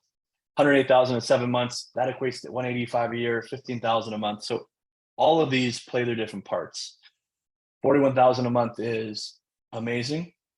4,500 a month, you know, that's a salary offset. And then the possibilities from there are what you make of them. Because this is just using flipping and one deal as an example extrapolated over a year. If you look at your wheel of wealth and you look at your portfolio income, earned income, passive income, the flipping is only part of the earned income bucket. When you're making not so great houses look awesome, you still have your passive income and your portfolio income. So depending on what you're doing, maybe you're doing the paper assets 100-point strategy with Trust Your Talent and you're making passive income. Maybe you have multi-unit rentals making passive income, and then your portfolio income is also coming in as markets go up and you have appreciation and you're making gains on your investments. All of these work together. So that flipping bucket of earned income doesn't have to be the only one. And in fact, educated investors know we want multiple streams of income from multiple strategies to go into multiple buckets of income so we can truly live that life that we want to live, which all goes back to our why. I think Vince. we were joking about the other day that you said that despite the flipping and everything, it's almost passive for you nowadays because you have it all systematized. Well, exactly, right? Because if you get to a point where you have the right pieces in place, you know, you're doing less and less. This last flip, I was in, again, this isn't a flex, this is just a fact of what I've been able to create in terms of a life. I mean, I was in Calgary, Edmonton for different parts of my flip for weeks at a time. And then I went to Bali as a part of the timeline for when this flip was happening. I didn't need to know exactly what was going on with my project when I was away because I had the contractor on it, I had the project manager on it, the designer, all of them were working together.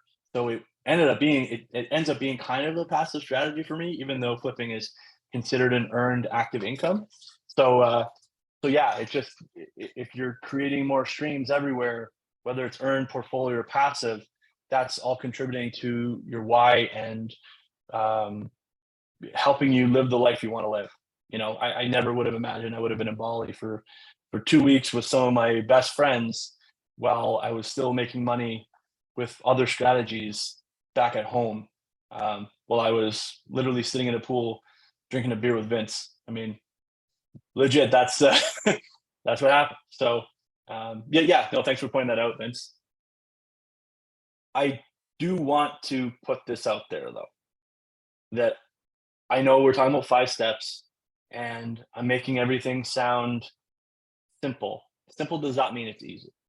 This comes with a lot of hard work, a lot of commitment, sacrifices, taking chances, putting yourself out there, flat out hard work.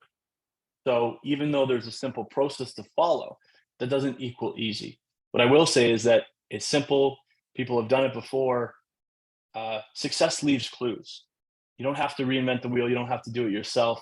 You can follow people who have done it with the simple ways that they're able to lay it out for you through our curriculum or the Trust Your Talent curriculum, and create these similar results for yourself.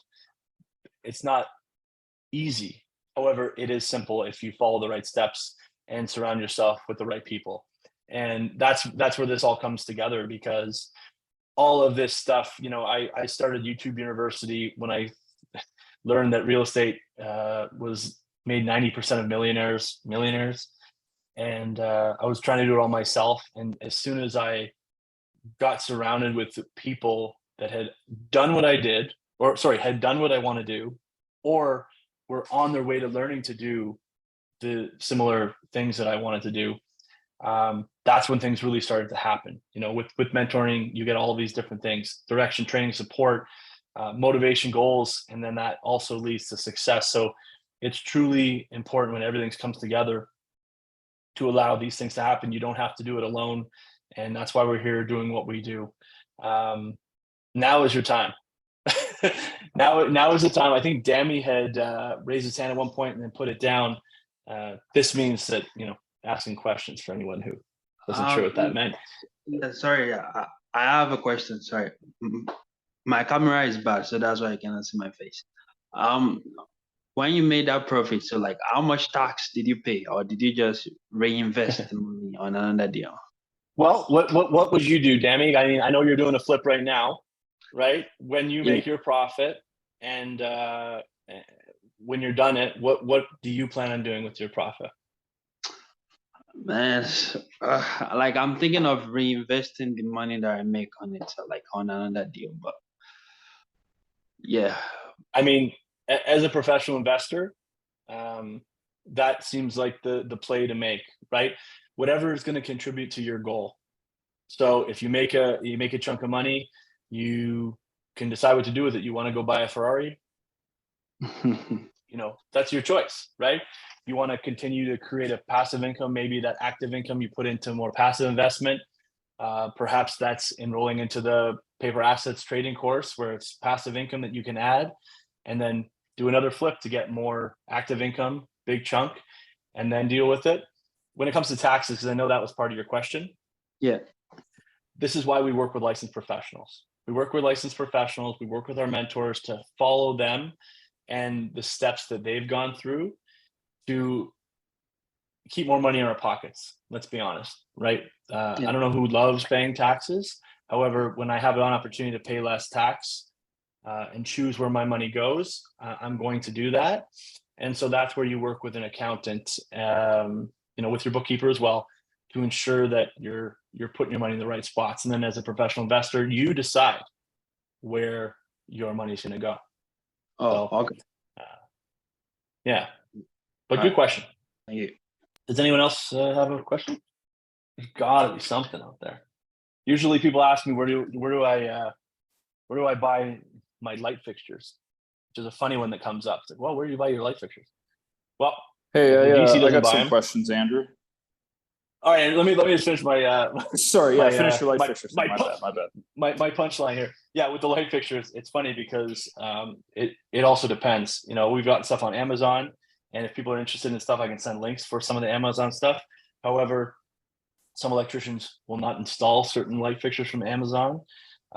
Anyway, that's just a funny question that has come up before that I'd share. Andrew, throw me a harder ball question than light fixtures, though. Sorry, I feel bad I cut you off right as you were about to drop your That's okay. punchline. It wasn't a very good story, so I don't blame you. That's not cool. My bad. So like kind of like I alluded to before, I'm at this kind of critical point, I feel, where, you know, I have a website built that can convert leads, which has taken me, you know, kind of a few months to put together or whatever. And I'm still working my day job.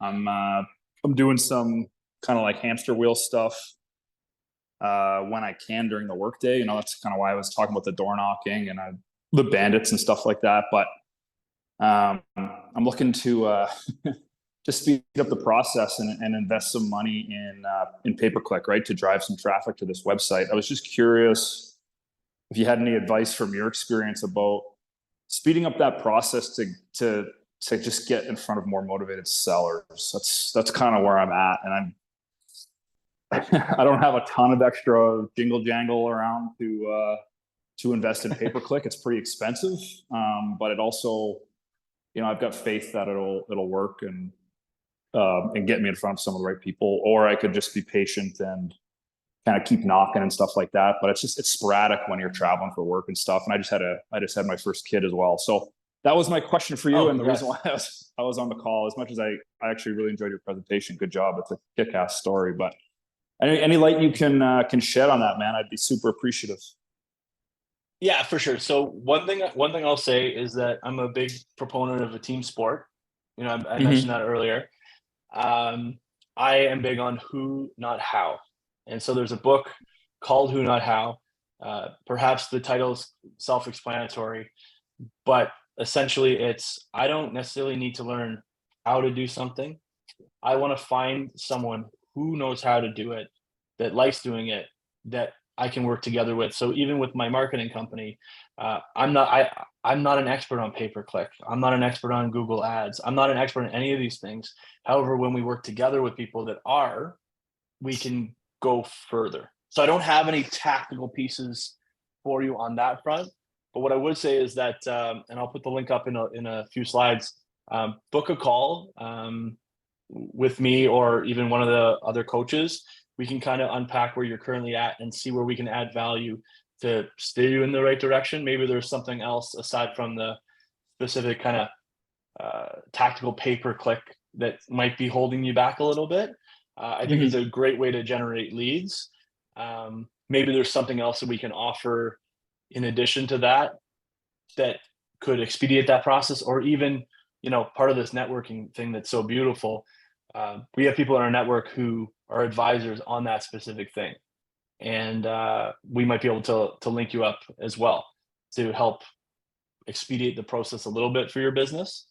So let's schedule a call and we can kind of unpack that a bit further from there. But I guess my big takeaway for anyone is the who, not how. It comes with the entire real estate business, especially flipping. I don't need to know how to build a house, right? I need to find people that know how to build houses, and I need to understand how to pull that all together. And that's my main role. And it's finding the right people to help me get to where I want to be. And Weddy just posted the link for the book in the chat there. So if you wanted to check that book out, anyone that was kind of Googling Who, Not How, or had wrote it down, you got a direct link there. And I promise you, Weddy or myself or Trust Your Talent, we don't get a residual from Amazon for that. That's just to help you guys out with the link for the book, because it's helped us out a lot with our businesses. I hope that helps, Andrew. That's sweet, man. No, that does for sure. I realize it's a bit of a specific question. But no, I super appreciate the feedback, and if you're open to chatting a little bit more, let's do that. Appreciate it. Absolutely, man. Absolutely. And congrats on the new edition. That's cool. Yeah, man. Yeah. Kevin, you had your hand up there? Yes, and I think we touched on things momentarily before. And we're actually working on a bird project, a bird process in Vancouver. And before I was able to get it started, I actually talked to about minimum 20 contractors or trades. And it's what's just very difficult for me to decide which contractor to work with. And I just like to know what's your top 3 criteria on finding the right power team members. That's like, as you mentioned, it's who, not how, right? And yeah. Well, what I would say about that is, well, there's a lot of different things, right? Where did you find them? What do people say about them? What are the referrals? But there's also a very simple one that you can't really quantify. It's simply when you have a conversation with them and you're asking them questions, how are they answering the questions, right? Are they giving you answers that make sense to you? Are they glossing over important pieces of information that you want to know? If you ask a specific question, are they answering it at all? So I think part of it's a kind of a vibe thing. As funny as that sounds, like there's prices, inclusions, all the kind of tactical things. How does the process feel? Is it someone essentially who you can trust? Is it somebody you can trust? Because when you do hand the keys over to a contractor, and I have one of the contractors I work with, he jokes about it that like when I gave him a key, it's his house, and then when he gives it back to me, it's my house again. And we have that trust level that we built over the past couple of years where I just trust him. And when he tells me something, we're even at a point where he's giving me money back for stuff that when he saves money, which you don't get every day. So who is someone that you can vibe with and have a conversation with that you can ultimately trust? That's what I might go down to, especially if you get 10 quotes and 10 quotes are all the same and everything's the same. What makes it different? Who can you trust? Who can you have faith in to deliver on what they say? Oh, one thing I like asking is how many projects do they do at one time? Because you'll get a couple different answers. Sometimes they'll tell you, oh, I've got 10 different projects going on at the same time. Well, maybe that's not someone I actually want to work with, even though they have a lot of experience. Where do I fall on that totem pole of priority for them? I like contractors to say, I take on one major project at a time. That's what I do. And that way, you have their full attention. And they also know that they're going to be focused on finishing that as fast as possible so they can move on to their next one. Not at the sacrifice of quality. However, they're going to be more efficient because they know the faster they do it, they can move on to their next thing. So those are a couple of things that I would bring up when I'm talking to contractors. Awesome. Thank you. Cool. Good time for probably one more question. If anyone's got anything on their mind, I promise I won't start telling a story about Amazon lights again. Lewis, yeah. Yes, well, I'm pretty new in this business though. My question, I have a couple of questions though. One is, do I have to become an investor to deal with all these nice deals and nice numbers? What do you mean about become an investor? I mean, I'm not an investor yet. I'm just stepping in this field. I'm pretty new, like I said. All this sounds good. Terrific presentation though. I have a good idea where I have to do with this. Now, do I have to become an investor to close a deal or deal with all these people, even with the bank? I guess it depends on how you're defining investor, right? Like for us as professional investors, it's because we've gotten trained on how to do all these deals and understand real estate and the creative financing pieces, right? Some people think they're investors because they went out and bought a rental property that they overpaid for, and then they have to lose money every month. So it depends on what kind of investor do you want to be. Do you want to be an educated one? So let me rephrase then. Do I have to Sure. open a business for selling and fixing and buy houses?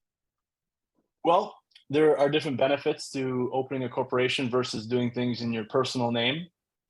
We are a big proponent of Probably the first one, right? Right. So we're pretty big on not buying things in your personal name. Whereabouts are you located? I'm in Kitchener-Waterloo though.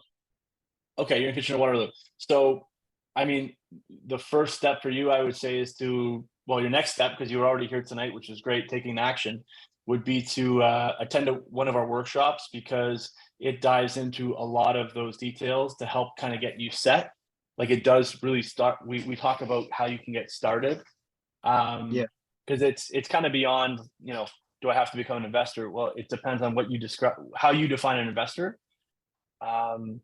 So yeah, should you open a corporation? Well, it depends on how serious you want to go, what kind of scale you want to get to. That's also something that we can have a call on and help you unpack that a little bit more. Yeah, so I would say I don't have an answer for you, because I would need to learn more about you to understand in order to give you a good answer. Yeah. Yeah. Yeah. Yeah. Well, my first question was that. The second one was related to the banks, though. I'm from Cuba, though.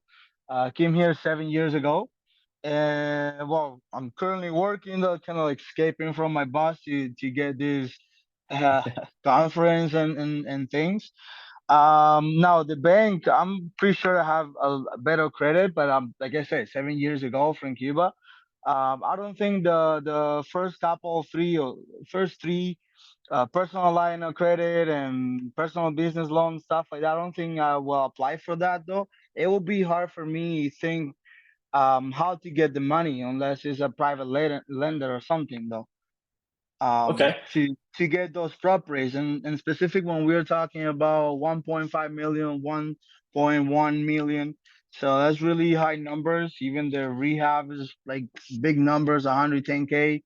So it's really hard to find even the down payment just for the contract, the which you say was 46,000, right? Yeah. The house that you spoke. So Here's what I'll say here. And I don't know if you were here at the beginning of the call, but we have a saying called "Your network is your net worth." And so a lot of people, when they look at these deals, they think of like, "Oh, I can't afford that. I don't have enough cash or credit, any of those things." And at the end of the day, if your network is your net worth, you start to understand that there is money everywhere. There's another thing we say that is, if the deal is good, the money will follow. And so a lot of these deals, I mean, I don't use my own money for the deals, right? I work with other people, other investors who want a return on their money, and I help them make money on their money. And in turn, I have my business making money as well, even though I'm not putting my money into the deal necessarily. We also have one of our students who reached financial freedom a few years ago. They actually started the program. All they had was car debt. They were also immigrant from overseas and didn't have anything to their name other than, I think it was like a $20,000 car debt. And they learned how to do these strategies, built their network up within community members and contacts, and they started raising money for their deals. And they brought people in who had money, who wanted to invest with them. Well, they could be the active partner. So maybe at the beginning, you can be the active partner for these deals once you learn how to do everything, and you don't have to necessarily worry about bringing your own money into the deal or finding your own money. You can leverage other people who you can help make money for them. So it's not that you can't, it's how can you? And there is absolutely a way, because we have students that have done that before. And I would also say definitely have a schedule a call with one of the coaches, or there's also an opportunity coming up, and it works for you, is to attend a live workshop. And you're in KW, and we have one in Toronto coming up next weekend, May 31st to June 2nd, at the Sheridan Airport. So not too far from you there, but this is for everyone. I mean, a great next step after attending this presentation. If you're not already actively learning or doing real estate, a live workshop is a great place to start. You know, we have Toronto coming up in May. There's also Vancouver for anyone on the West Coast, July 26th to 28th. That is coming up. This is where we start from the core. We talk about our why, talk about goal setting, and then we get into different strategies. We will talk about flipping, multi-units, creative financing. Lease options is a really good strategy in real estate for people that want to get started and create cash flow. So there's so many things that we offer Lewis and everyone at the workshops that would be a really great next step. Also, anyone that enrolls for the workshop, it's for two people too. So we call them B&B, Better Business Partner, for that. So you can bring someone with you who might want to be in on the journey of real estate with you. So much that happens at the workshops. They're so inspirational and amazing, and another great spot to start. Another option as well, perhaps you're not local to Toronto, Vancouver. We also have Calgary and Edmonton coming up in November. However, I wouldn't wait that long to get going. You don't need to wait for a workshop. you can book a call with one of us. Myself, Mike, Vince, Nina, we are the strategy coaches. We will work with you from the get-go to see where you're at, help you with next steps. Maybe that is getting more education. Maybe that's us helping you redirect your focuses to help create your business. But before we do that, we want to understand who you are, what's your why, what are your goals, and we can walk through those things with you to see how we can help you with that journey. So there is a QR code on the screen now if you want to scan it to book a call. Otherwise, on the website, trustyourtalent.ca, you can schedule a call with one of the coaches. And like I said, myself, Mike, Vince, Nina, we're here to help, guys. We talk to people, we help people get started because we feel so grateful to where we're at now from when we started our journey, learning about how to do this. My first experience was a webinar like this where I was learning about distressed properties. And one thing led to another, decided to invest in myself. I had a call with actually Vince at the time before I became a coach when I was a student. And that's how I kind of got going on my journey. So it's pretty special, and there are options for you. If you want more out of life, you know, you have the workshop, you have the strategy coach calls you can book. We're here to support you. We want to see people be successful, win, and change their lives. And again, I think I mentioned it earlier about investing in yourself, and Warren Buffett, who knows a thing or two about investing, regardless of all the stocks and portfolios that he has, the best investment you can make is an investment in yourself. The more you learn, the more you will earn. And it is absolutely true, because even to this day, I'm learning more, learning new strategies, and that's been able to translate into earning more as well, so that I can spend more time with my my boy, my wife, my family. You know, my dad being retired now, it's all very special. So you can do it too. It's just a matter of committing, investing in yourself, and jumping in. So I will end with that. I really do appreciate everyone who logged in. I know that there's going to be some people watching the recording because they're at the conference and not able to make it tonight. However, for those of you who are here, I'm glad you did it. Like, congrats on committing a couple hours and a bit to on your Thursday night to be here. The one last thing I'll say is that if you are in the Toronto area and you want to check out a completed flip that we just did, send me a message either on Instagram or Facebook. I'm going to be hosting an open house in a few weeks' time, and you can come by, see the after of what we created. I will share before pictures and videos, and you can see what we did with a real life flip in Toronto, and share some of that process as well. So, you know, book a call, come to the workshop, send me a message online, and that way we can stay connected and we can continue to help everyone and support you in your journey to reach your goals. So with that, thanks also to Kevin and Weddy for supporting tonight. Appreciate it. And that's it for me. Have an amazing evening, everyone. And I look forward to hearing from you, whether it's a call, a DM, or at the workshop. So have a great night, everyone.